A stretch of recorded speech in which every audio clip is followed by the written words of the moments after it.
हदीस 1 Umar bin Khattab से रिवायत है, बयान करते हैं कि मैंने रसूलुल्लाह सल्लल्लाहु अलैहि वसल्लम से सुना, आप फरमाते थे, सवाब के तमाम काम नियतों पर टिके हैं और हर आदमी को उसकी नियत के ही मुताबिक फल मिलेगा।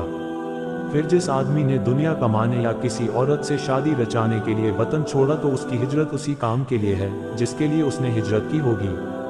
फ़ायदे। इमाम बुखारी ने इस हदीस को शुरू किताब में इसलिए बयान किया है कि इस किताब के लिखने में सिर्फ अल्लाह ताला की रज़ा मकसूद है। वही के ज़रिए ही शरीयत के अहकाम बयान किए जाते हैं और शरई अहकाम की बुनियाद साफ नियत है। फ़तहुल बारी 1/28। वाज़ेह रहे कि हर अच्छे काम को शुरू करने के लिए अच्छी नियत का होना जरूरी है, वरना ना सिर्फ सवाब से महरूमी होगी बल्कि अल्लाह के यहाँ सख्त सजा का भी डर है। और जो अमल खालिस दिल से मुताल्लिक हैं, मसलन डर व उम्मीद वगैरह, इनमें नियत की कोई ज़रूरत नहीं।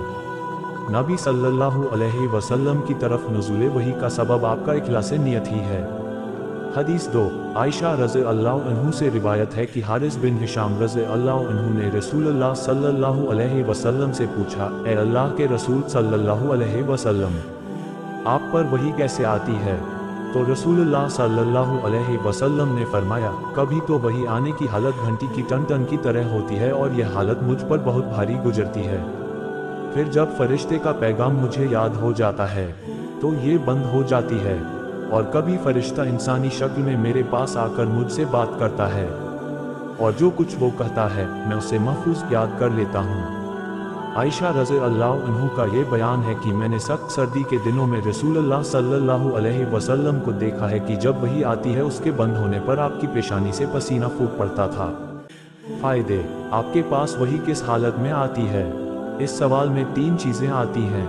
1 नफ्से वही की हालत, 2 वही को लाने वाले हजरत जिब्राइल की हालत, 3 खुद रसूलुल्लाह सल्लल्लाहु अलैहि वसल्लम की हालत। जवाब में इन तीनों चीज़ों की वजाहत है।